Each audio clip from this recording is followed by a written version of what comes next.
Some are going to begin. Anyway, quite the rock and roll day yesterday, and off of that PCE this morning at 7:30. I mean, we had a nice retrace from this 5230, 5235 area all the way up to the 72 area, of which I initiated a short. Smooth did too. I did not post. I was too busy getting other things set up. So just kind of the way it goes. Um, it was a decent area. It rejected that area, and you can see pretty clearly. How does that clearly? Pretty clearly the resistance area that we had yesterday. So one thing I wanted to say that because we put that, I was looking at the 72, 73 area for the short, but because we had that little push to 75, 76, that automatically just told me reduce your reduce your risk, and I went half size in the event that it quickly wanted to slide there. And I would just afford myself a 2 point stop and just re-enter the trade at 75, 76, and then I would just go full size there, and then I would have just automatically covered half quickly to kind of compensate to offset the risk that I'd just taken. That was my process on it. I did get a 68 half scale, and I'll just let this kind of work. We still have 25 minutes before the market opens, and we have PMI. Is that what we have? PMI? I posted it in the room, but what do we have at 8:45? Um, yeah, PMI, Chicago PMI. Okay, okay. Yeah, All right. at 9:45. Yep, there we go. All right. So, what I think, generally speaking, because of this big move, and we have another data point getting ready to release, I'm expecting us to really just kind of continue to fill in this area here today. I think that's where the trade will be. In the event that we do get back above this 76, that is not an area for a breakout trade. It needs to clear this 79.80 area, let it come down and settle and establish a base. It is Friday, Capital Preservation Friday. It could be a little bit of a low volume creep at that point. A number of stocks really got beat up, and we just have to see what the market, the real time trading hour market participants, we have to see. We have to have them show their hand. What do they want to do? So, but we've already had a nice move this morning off those lows, and we were down pretty heavy. So that's what I'm expecting there. Um, to get a little bit different view, let's go over to SPX. So we can see a lot of things there, a lot of lines, and that gives me a headache. So goodbye lines. I just I just have to keep. I always. You guys are seeing my tendency to do that. In the morning, it just helps me get just a different visual on the market, where we are, where we've been, where we could go, and it just makes it. I mean, just so clear to just establish levels, areas of interest, as I'm doing right now with you guys here.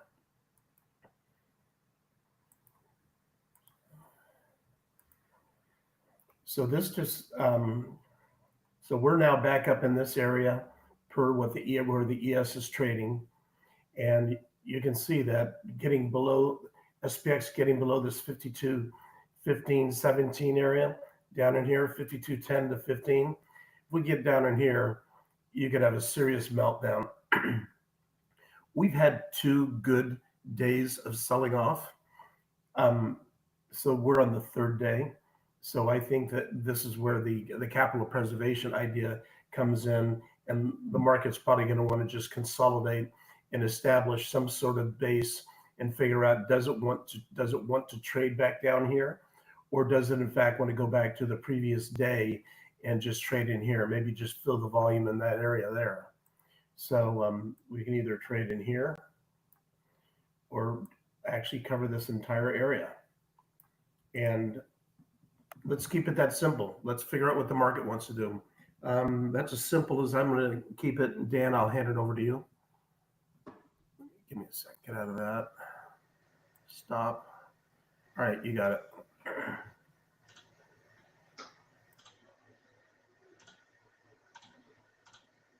All right.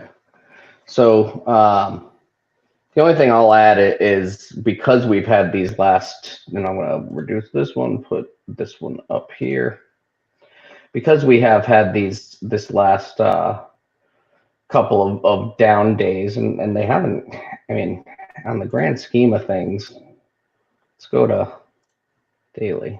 I was sort of looking at this the other day as sort of a possible diamond top pattern that we possibly could be building. But I mean, we had one big down day. Yesterday was sort of meh.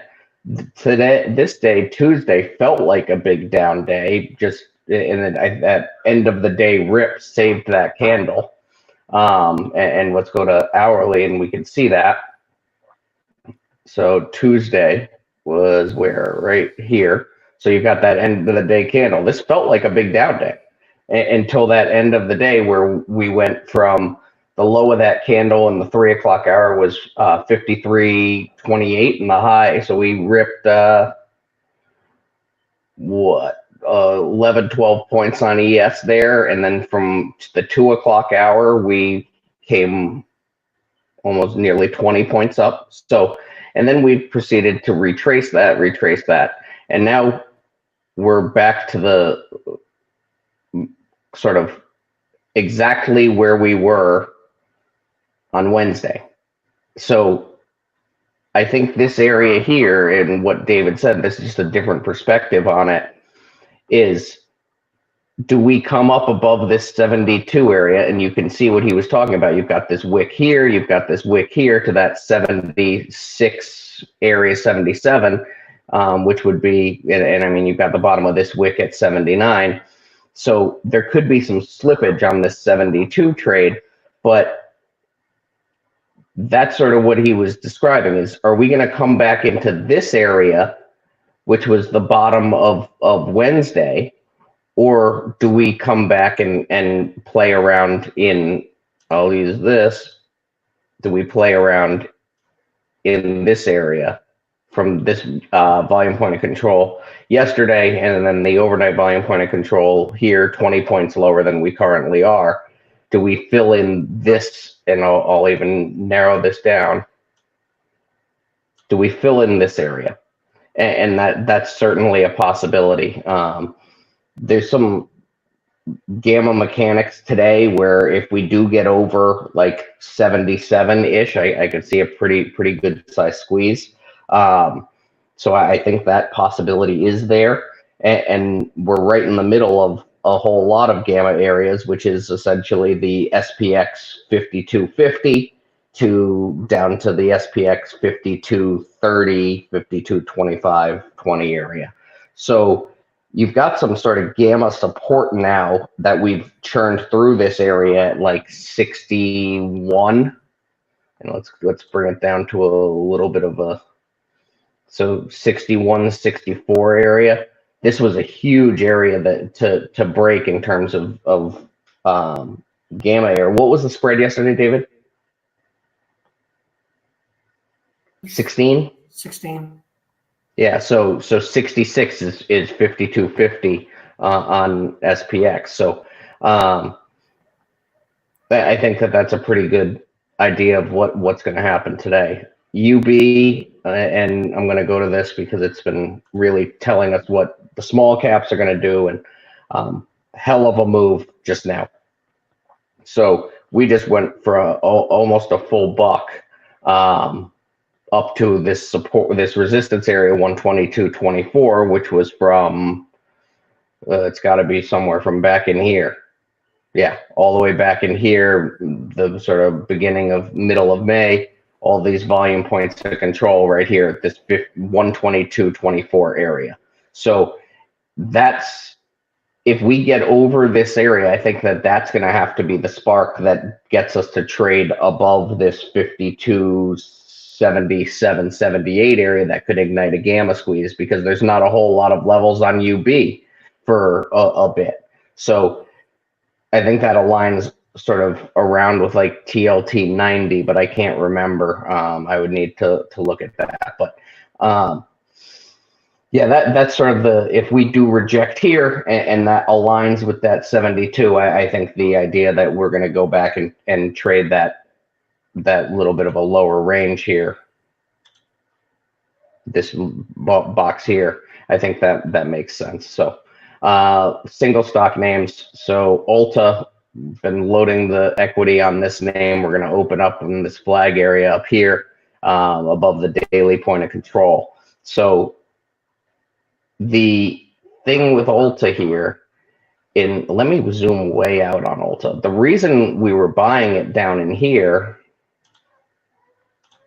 and down in this area and this area was solely look at all this support here, right? And so it sort of came up, bounced off this support, came up, bounced off this support. Do we start to make a trek back up? This is the lowest valuation of any of their sector competitors, even after a 10% move or whatever it is last night. I mean, they are the lowest valuation of any of them by a large margin. So do we get over sort of this 429 area, which was, I mean, this a gap up here, but it was filled on the downside. But do we get over that 429 area and get into a little less volume area where we could make a move back up to 475 ish? And then we got this gap over 475 up to 520 ish. So I think this is going to be a nice little equity swing for a little bit here. It doesn't really listen to the market too much. So that's an interesting one. Let me go back to that. So Chewy, we've been playing with this one. Let me get rid of this here. So I noticed something with Chewy when it has these sort of gap up moves, and it tends to, like, I'll look at this one here. So this is a gap up back from December, gaps up here. That candle looks awfully similar to this one here. And then today we have some news that's a little bit softer for equities to make a move up. Do we continue and move up here? But we want to see this thing hold the 21 area, and I really don't want to see it. The sort of stop out is under 20 for me. I'm in at 19, but my stop out is going to be under 20 because I think that's a pretty solid area that needs to hold as a round number. So I do want to see if this can start getting into this low volume area, 23, 24, 25, and see if we can march back into this area here. So that I'll turn it over. Good morning. Let me get my window here. So, as I mentioned yesterday, that we were kind of opening up above this 42 area, which we tagged, and we kind of came below it a little bit, but that was sort of the primary target on this initial sell-off. And we found support there. We rallied back off of the PCE numbers this morning. As I mentioned before, I was looking for 72, 74 to participate. I'm short right now. I'm in about a quarter position. I've already scaled out quite a bit. What I'm watching for, like David said, we really have to get over this 77, 78 to 80 area and find some support in this zone to start rallying back up towards this probably 5,300 on the ES. And sort of fill in this area here. But looks right now we're going to probably sell off into the bell. And then this is my daily mid pivot here around 52.56. So that would sort of be a good target there. And then just below we have a 52.50 support across here. So we'll see what happens here at the bell. This area again, I mentioned yesterday, this green line here is the weekly pivot. It's a support pivot that's acting as a resistance. It acted as a resistance yesterday. And today we also have a daily pivot. That's why it turns red here. So it's a daily and a weekly pivot here. So this area again is going to be really solid resistance that we have to break over and find some support in this area to get long over it.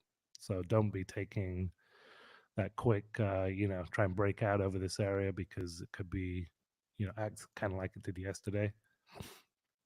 Um, so, and then above that, we have some resistance up in this zone too, so which is right around this 5,300. So if we do get above it, that would sort of be the target. And then if we stay below it, then really it's just going to be this sort of range until we can break below yesterday's lows. So that's about it on the indexes. Again, this 74, just be really careful around that. That's a good area. If we come back up there, just watch what NDX is doing, watch what SPX is doing, because it's proven to be a decent short spot all day yesterday and again this morning. On the individual stocks, obviously Tesla, I'm keeping an eye on. This is getting super tight. It's going to break some point here above or below. I'm still long. We're right around that 180 spot. We've been long from like the 173, 174 area with scales. And as I said, what was it, over a week ago when I took an equity position, I said you take equity, take a spread, because it's going to be choppy, and it has been choppy. So I was still looking at this overall inverse pattern, but it can fail. So end phase, I took position 2 days ago. I think Jim did also. This is looking nice. It's daily chart. We got to break over yesterday's high, which we're pretty close to, and then over this 140 area, and then we're open for a nice move in end phase. Shop, I took yesterday some equity in the mid 58s. We're gapping up a little bit again. This is sort of a low risk reward looking for this gap fill play long term. That's why I took equity in it, because it could take a little while. CrowdStrike, I just noticed this morning, had a big sell off yesterday. It's coming up here, so that might be a decent one to watch today for a little bit of play. I was actually just looking at Palo Alto and looking to add back to that equity that I had sold pre-earnings around 320, 325, because it sold off with CrowdStrike. It's funny you said that, because I was literally just looking at it while we were talking. Yeah, so that both of those look, decent support zone for a little bit of a retracement. Well, this 295 on Palo Alto is that initial breakout area that we broke out of from that after earnings, how it churned in that area and then kept rejecting this 95, 96. And then after earnings, the 95, 96 holding was why we added back. And I think a revisit of here is a nice little spot to get long again. Yeah. On the Momo side, maybe this is gapping up a little bit for obvious reasons. So we'll see. That be interesting to watch the options chain on that today for those 0 DTE. See if that gets a little momentum. That could be a wild one. Yeah. And what else was I looking? Look at GPS, because I had equity, and I wish I had options, but I had equity. This is a sort of an interesting setup based on where it's going to open. I'm not exactly sure. I think it could probably get over 30. I don't know if the room is really there to take an options play on it, because it doesn't move very fast. But if it opens up, yeah, if it gets above this sort of 30 area. Anybody that knows how I trade knows exactly what that is. Mm-hmm. That's that's a W harmonic with an M here in the middle, which is the bullish formation here within the bearish formation. So as you know, yeah, so I had equity and I've been scaling out all morning, and I was looking at this one as like, oh boy, this could be getting to some serious resistance up here. Yeah, for sure. But it's already come up this far. It usually doesn't stop at 100. It'll go to like a 113. So, it should get to 2960 would be a good spot for it. if they get past this 88.6, 27.58, they'll jump up to this 113. So, but it is a bearish formation, so got to be wary of that. Yeah, and like David said, capital preservation day. There may be some decent moves, but quick in, quick out. And just watch again on the indexes. This 72, 74 is going to be key. So there could be multiple opportunities to take a position there, or wait for it to get over and wait for it to act to some sort of support and see what happens. We've sold off for a couple days here, so it could be a decent opportunity for a bit of a retrace back up. And we'll see what happens. And we'll be in the room. Any questions, just let us know. Yep, sounds good. Good luck, guys. Bye.